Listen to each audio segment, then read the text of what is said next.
I'm a fake gamer, a real fake gamer.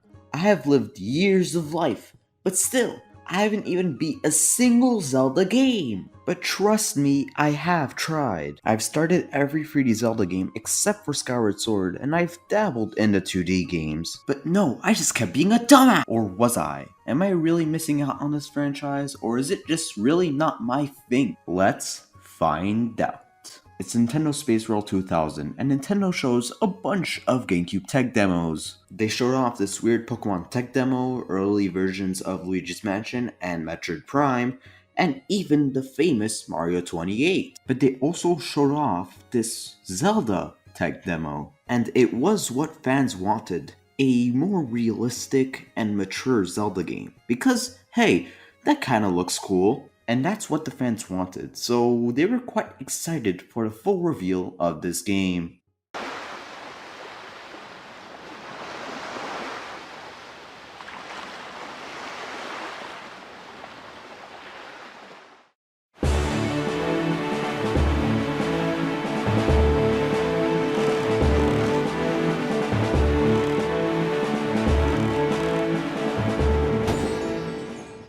After being shown what they actually wanted beforehand, a more realistic Zelda game, Wind Waker's cartoony art style made fans hate a game that they never even played. But 2 decades later, and the game's reception has gone way up. The game went from being generally hated to generally liked. But what do I think about the game? You're watching the video for a reason. The combat. The combat is one of the game's biggest strong points, but why? It's overall just pretty satisfying to pull off any move. Just waiting for the right time to strike and then boom! Haha, bit. And oh boy, doing a parry just feels so great to pull off. But it could have been better. You just have to wait for the game to tell you to press A to pull off a parry, which isn't bad, but I would have preferred if it was similar to the Flurry rush in Breath of the Wild. There you have to time something like example a dodge to throw off the enemies to make a great attack. It's better than just, okay wait, more. Okay, now I can press A. It would have made it way more satisfying. But still, the combat is really good. But of course, that's not the only thing that I like. As mentioned, at the time people hated the game for its very childish art style. But what they didn't know is that the art style actually improved the actual game. First of all, I really gotta mention that the art style is just simply beautiful. It's just so nice to look at. And I don't think there was ever a time when I said, oh boy, that is ugly. But that is not what I want to emphasize. Like mentioned in a previous video, sometimes an art style could do much more than what the game can actually do. Here, the art style allows the game to have way more charm. Many characters, especially Link, really express themselves with their facial expressions, but also with their body language. Just take a look.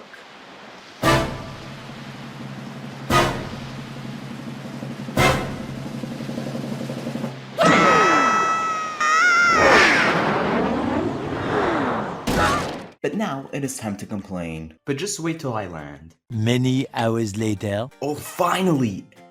I'm halfway there. There are two main things that this game introduced. The boat and the Great Sea. The Great Sea kind of makes this game an open world. You could go to any area that you want early on in the game. And I would explore these areas if it wasn't such a goddamn chore. Especially early on in the game, the boat travels really slowly. It's basically just a waiting game. A big part of the game is just spent on the boat, which means that a big part of the game is spent doing nothing. There are many times when the game just makes you backtrack, or it just makes you go to somewhere really minor. Like for example, there's this time when the game just makes you go to this island so that the game could frankly tell you to get out. Or there's this time where this game makes you go to 3 different islands so that you could just drop off a few simple pearls. Yeah, sure, that's to open a very important area in the game, but still, it just isn't fun. It's simply just not gameplay.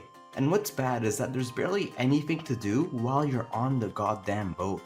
There's treasures, okay cool, but I don't really want to get them.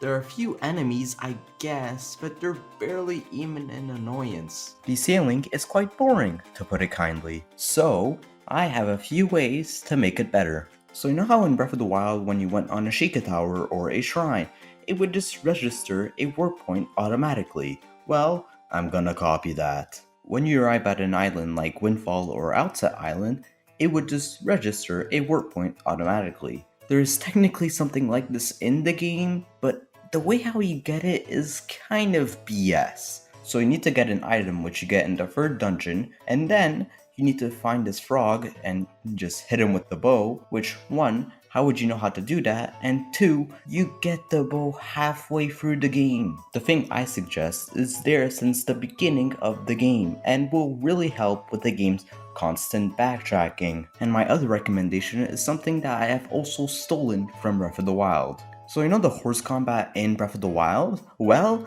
do that but with the boat. But first of all, put more enemies in the sea. There's technically already boat combat in the game, but it isn't that great and it's very slow paced. So you have to stop and aim for attacks on the sea, which, man, I just don't want to do that. It's really slow, and no, I would rather just move along. All I'm asking is a rough translation from the horse combat in Breath of the Wild. As in, don't make me stop to attack. These things could greatly improve not only the boat, but also the game. But if you remove the boat, this game is basically just a normal 3D Zelda game. But what does a normal 3D Zelda game have? Dungeons / temples, what do you even call them? Most of them in this game are like this. Solve a few puzzles, fight a mini boss, get a new item, solve more puzzles, and then you fight a boss. This is a nice setup, but I really have to say that the puzzles in these dungeons are a bit too simple for my liking. Yeah, sure, there's some pretty good puzzles that satisfy you when you complete them, but those puzzles are few and far between. Also, the good bosses in this game are pretty few and far between.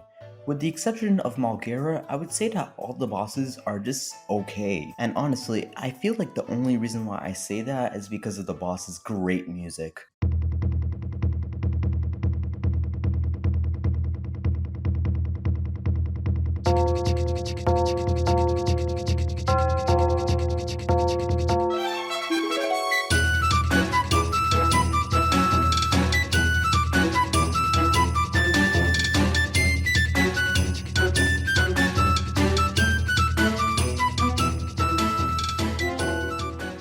Funny, considering that the dungeon in which Malgera is in has music that just likes to give me headaches. The dungeons in this game aren't bad, but they're just kind of good. But is that my overall opinion of this game? Close. The game's personality, combat, and art style are all great, but a big part of the game is just straight up boring. The game makes you backtrack a lot, and the way how you get from island to island is just a straight up time waster. There are genuinely many times when I just was playing this game and I was just wondering, why do I like this game? But I came to a conclusion why. A conclusion that even if I straight up hate what is a big part of the game, the good is really good, but not good enough to make the game a masterpiece, but it's just good enough to make the game good.